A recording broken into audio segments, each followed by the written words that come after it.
cold steel door slammed and locked behind her. The love of my life was about to do life. It was raining when I raised my head from my desk and opened my eyes. I don't know how long I'd been out, but I was thankful for the few shots of bourbon left in the bottle. It was Sunday. I could tell because my secretary Charlotte wasn't there. Or had I let her go on Friday? Having no clients can do that for you. I was contemplating getting worried when the scent of expensive perfume swept under the door in advance of the inevitable knock. I must have mumbled something because she opened the door and walked in. The mink wrapped around her neck looked comfortable and content. She looked around and frowned as if she didn't like what she saw. I offered her a chair anyway and asked her what I could do for her. When she spoke, I felt like I was becoming intoxicated again. I should have known better right then and shown her the door, but I had sort of become accustomed to eating. So I listened to her story. She told me her husband had run off with another woman.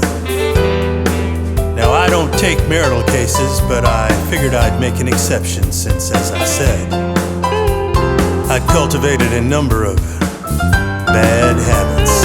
Love and murder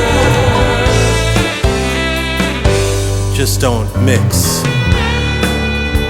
There was something in her face. Maybe the little wrinkles around her eyes when she smiled and asked me to take her case. Or the way her lips parted as she waited for my answer. I suggested we go to Jack's Grill for a steak and a few drinks, and not in that order. I needed information to find her husband, and I wanted to ask her what she was going to do when I found him. I hoped I knew the answer. She acquiesced, and I led her down to the street and Jack's. Eyebrows raised when we walked in. No one had ever seen such elegance on my arm. Me with her was a picture too good to be true. No one can escape destiny and the truth.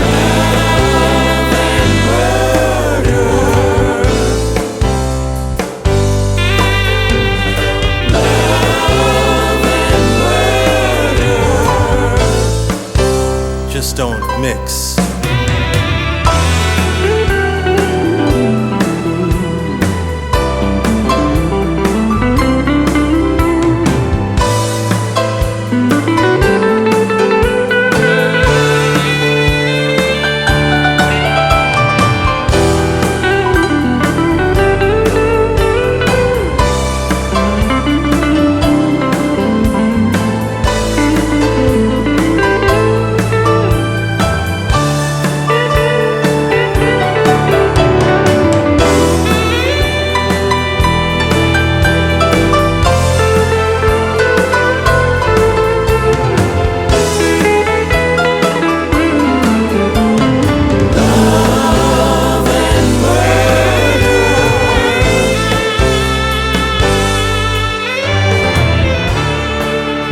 I'm sure you figured out by now, things didn't work out the way I'd hoped.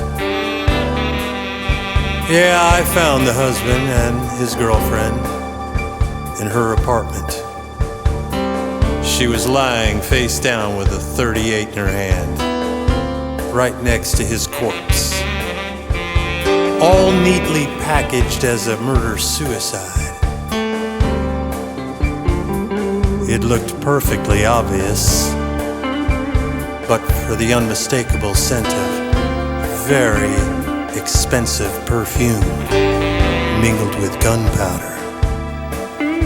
Her lawyer told her that with good behavior she'd be out in 20 years, and I promised to wait, but nothing we said could console her. I should have listened to Charlotte when she told me not to trust her, but as usual, I wouldn't listen.